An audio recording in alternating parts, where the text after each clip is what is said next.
This podcast is not sponsored or supported by any business or organization. The views reflected on these podcast episodes are my own. Please be aware I am not a medical expert, travel agent, or any other kind of expert. Hey everyone, welcome to the Eat, Explore, Love podcast. I'm Ashley. This podcast is based off of my blog of the same name, Eat, Explore, Love. It talks about the unique challenges in traveling around the world when you have celiac disease. Due to sort of popular demand, I decided to also record a podcast to delve a little deeper into my travels and the lessons learned along the way.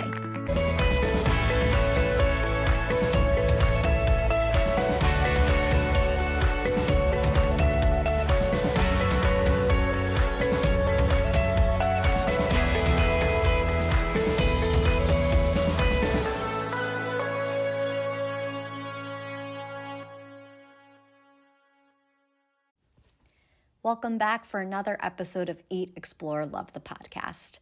This week we're talking about my trip to Vienna, a really fascinating city. This was my second time going to Vienna and I got some surprises because I did not like it the first time. But this helped me learn the importance of second chances.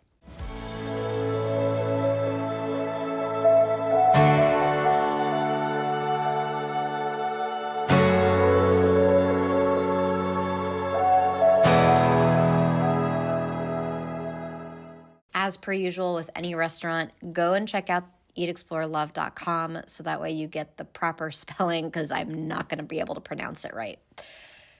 Nostroy Gasthaus was a place that I just happened to stumble upon my first night in Vienna, and it was a typical Austrian restaurant, and their first page of their menu is a gluten-free menu, which was really great, and their food was super, super good. I also got to check out Cafe Mozart a couple of times, which was a really great breakfast.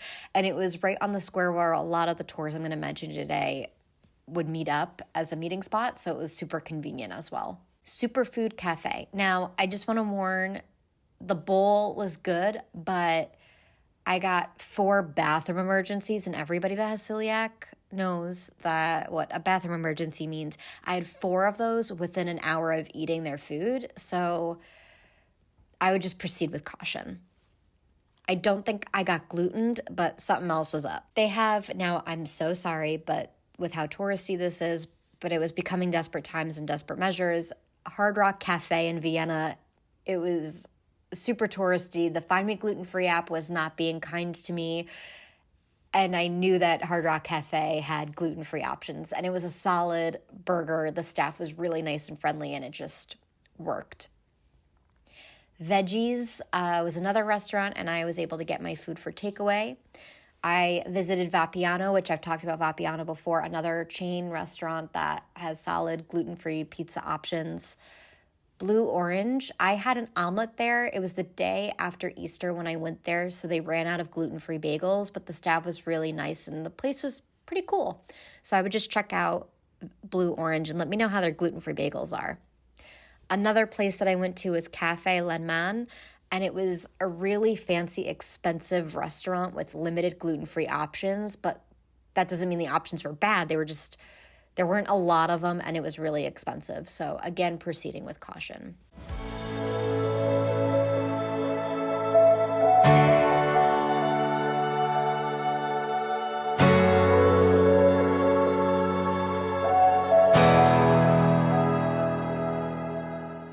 Now, places I got to visit in Vienna were plenty, because the last time I went to Vienna, everything was shut down because it was a holiday, and all the different places I wanted to go to were closed. So this time I got to hit a lot of different spots, do a lot of different tours.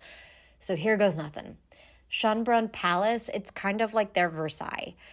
I went on Easter and they had an Easter market there, but I did not get to see the inside of the palace, which to me was totally fine. But I was feeling a little under the weather, so I didn't get to walk around as much, but I would almost plan maybe an entire day to just go to the Schönbrunn Palace, and make sure you make reservations way ahead of time, because by the time I was there, that week was just sold out. So with it being Easter week and everything. But the Easter market was really cool, and just getting to walk around the grounds, that was enough. There was the Sigmund Freud Museum. I don't feel that it was worth the cost of admission. There's not really much there. I could learn more on Wikipedia.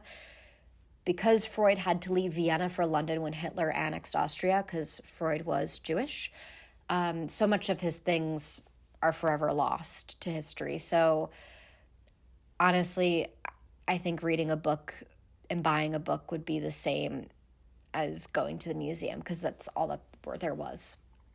The theater museum that's in Vienna was interesting, but more so for people that are interested in set and costume design.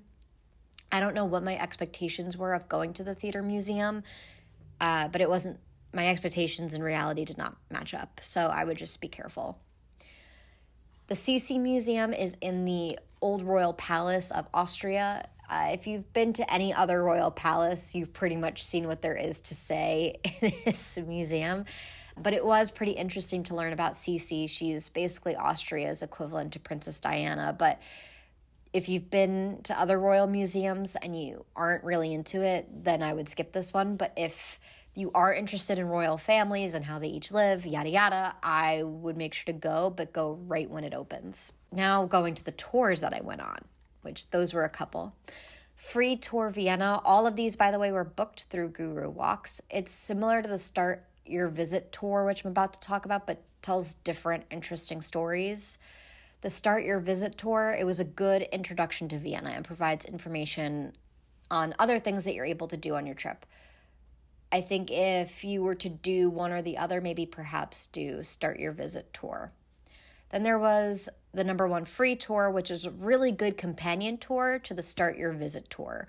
And I know me verbally saying all this is really confusing, so again, go check out hieatexplorelove.com, and all the tours and all the links to all the tours are all laid out for you. The final tour I went on was the Cradle of Vienna.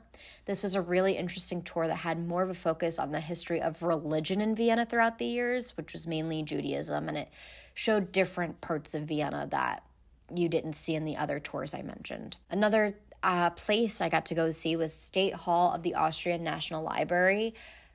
It was quite beautiful, but it does have a cost of going in. I don't know if it's worth paying money to go in and see it, but it was really beautiful.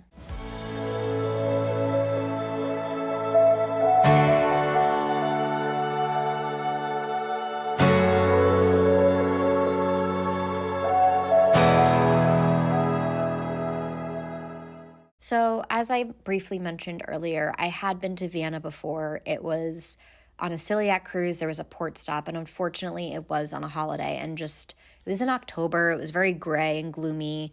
And my sister and I were walking around, and just every place we wanted to go and see, it was just shut down, and it was just not great. So we were like, could have taken it or leaving it with Vienna. There was something inside of me when I was planning my layoff tour, as I've been calling it, to just go and check it out again one more time.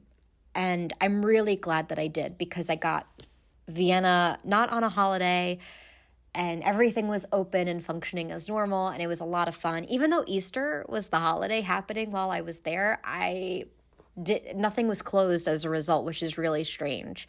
But it was a really great experience, and I had a lot of fun. I don't know what made me go back. I don't know why I felt the need to go back, but I'm really glad that I did. Which brings me to the idea of second chances. Now, I am someone that once I'm done with you, I'm done with you. I don't give second or third or fourth chances. I think there's only one or two people that I've done that with in my life, and it's bitten me in the butt quite a bit. And with cities, because when I'm low on funds, I don't like to see the same places over and over again. I like to see new places, which I think is going to change, being that I've seen everything I've ever wanted to see, which is a privileged, high-class problem. And this layoff tour was the start of being willing to see places again. And I think that was a lesson learned. If you have to do different things, experience different things, and it gives you a new appreciation for the city. Now, there are certain cities I don't know if I'd ever go back to and be willing to give a second chance, but I think other cities that are rich in history and culture, as you get older, as your tastes change, as you start to become a better traveler, you might have a better experience going back.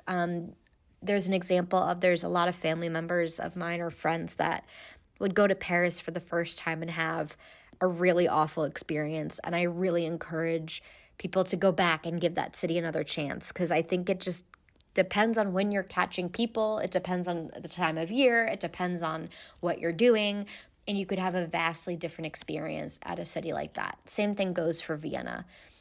This time around, it was really magical, and I'm really glad that I gave it a second chance. So I think that's going to be something that I consider as I move forward in my travels of, yeah, sure, I've already maybe been to some place, but even if it wasn't the most wonderful experience, maybe giving it a second chance, doing more research, not flying as much by the seat of my pants, doing more food research, all that jazz. Now that I've been familiar with most places, it'll be easier to travel. So I think that was my lesson learned in this city, which was really amazing, and I'm very lucky to have had that. So that's my lesson this week of second chances.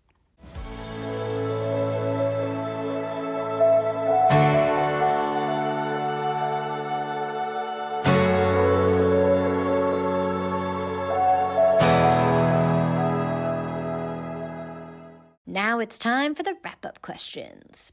Do I feel the city is safe for those with celiac? Yes. My favorite place to eat, Cafe Mozart. The breakfast that I had there on those mornings, just the cakes melted in my mouth. My favorite memory from the experience would be Schönbrunn Palace. Is this a city to vacation to or live in? I think both. Is this a place to relax or be active? I think you can relax. How are the people? Pretty nice. Not so bad. I liked Vienna a lot, this time around especially. So I hope you enjoyed this episode of Eat, Explore, Love the podcast. Make sure if you have any questions, comments, concerns, you reach out to hieatexplorelove@gmail.com. Until next week. Thank you for joining me this week for all the fun journeys and lessons learned on my big adventure called life. For more information on the different cities discussed, check out the blog posts on hieatexplorelove.com, posted every Monday, Wednesday, and Friday. If you have any questions or fun stories to share, feel free to reach out at hieatexplorelove@gmail.com. Until next week, remember to eat well, explore the world, and love yourself. See you next time. This episode is produced, scripted, and edited by me, Ashley. Special thanks to Sarah Mientka.